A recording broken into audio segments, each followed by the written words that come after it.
Hi, welcome to Reading with Nana, and hello to my special returning friends. Today's story is entitled Bits and Pieces, and the author is Judy Schachner.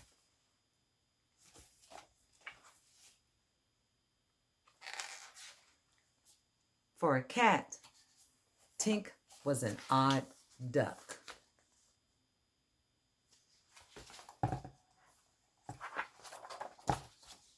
Perhaps it was because he had been raised by a granny man, or maybe it was because his brain was the size of a frozen pea.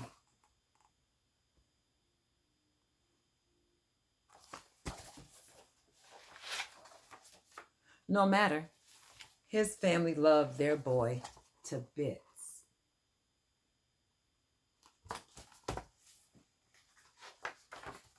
One time, when he and his sisters were quite young, they peeked into each one of his little brown ears.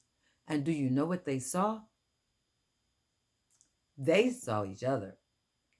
And this explained a lot, such as their cat's eating habits.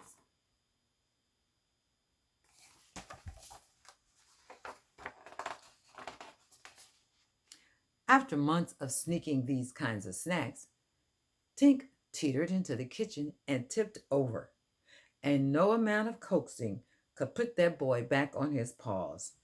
So his mother, who loved her boy to bits, had no choice but to take Tink to the kitty clinic, where they treated him with green gloves and a giant red pill.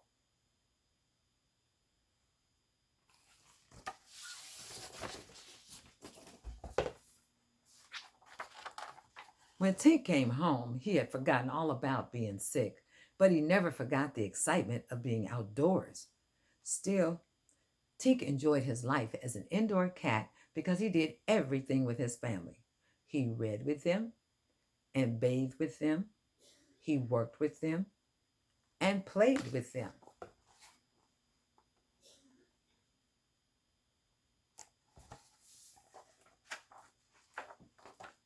But from time to time, his family had to leave Tink home alone. So they decided to find their sweet little boy a little friend to keep him company. After a few awkward moments and a tussle,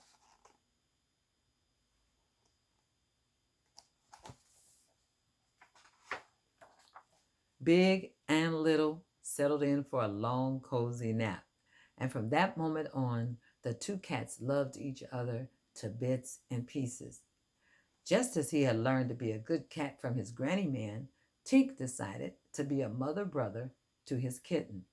Among his many lessons were weaving and warming and how to help with the laundry.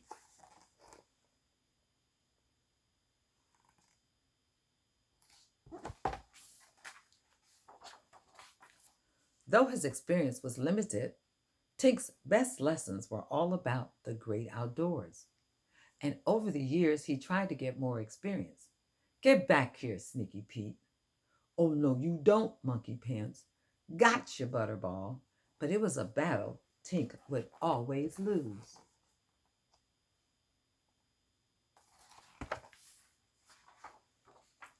And on his way to becoming a very old cat, Tink would lose many more things: most of his hearing, a few pounds, and all of his common sense.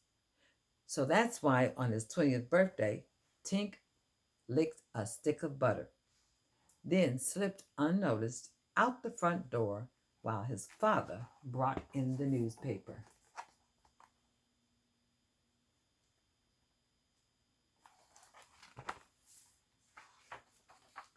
For the first time in his life, Tink was an outdoor cat, and it felt intoxicating. He strolled past two barking dogs and three squawking crows. Tink wove through a stick of bamboo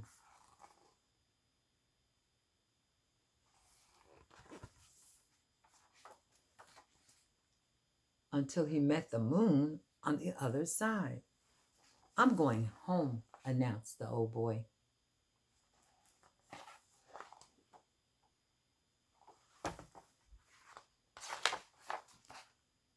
Or so he thought, because after a night of wandering, Tink woke up confused and hungry inside the middle of an old rubber tire. And sitting on the floor right next to him was a plate of fresh pink salmon. A block away, two little girls were studying a poster about a lost cat. Hey, said Maya, isn't that the cat in the Walker's garage? Yup, said Allie. It sure is. Then off they flew like two feathers in the wind.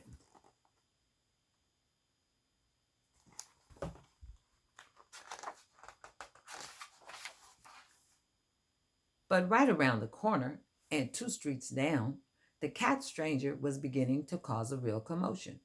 Where did he come from? It's like a miracle. He came from the tire. Do you think he can see? His eyes are so glassy.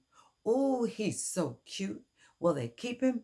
No, Tugger likes to eat cats.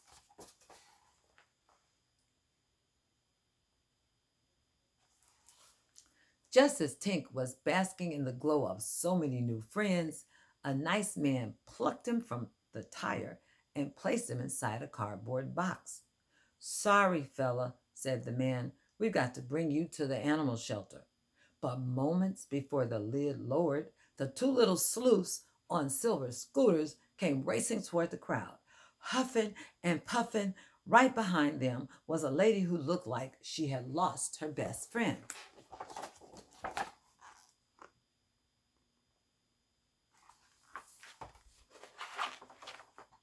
We found her, shouted the girls, dropping their scooters. Found who? Someone shouted. Tink's mother, of course, replied the girls. It's another miracle, declared a child. Well, it wasn't a miracle, but to the lady who loved her boy to bits and pieces, it sure felt like one. Over in the box, Tink sat as still as a stick until he looked up and saw two sweet girls who reminded him of his own sisters. Come on, cutie, cutie pie, said Allie. You're going home, said Maya.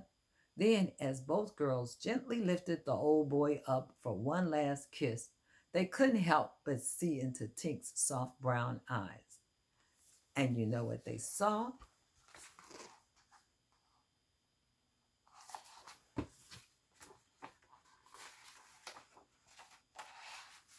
They saw each other.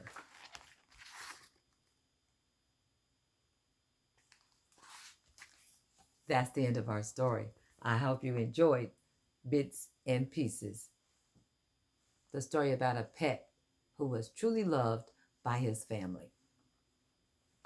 Until next time, click like or subscribe.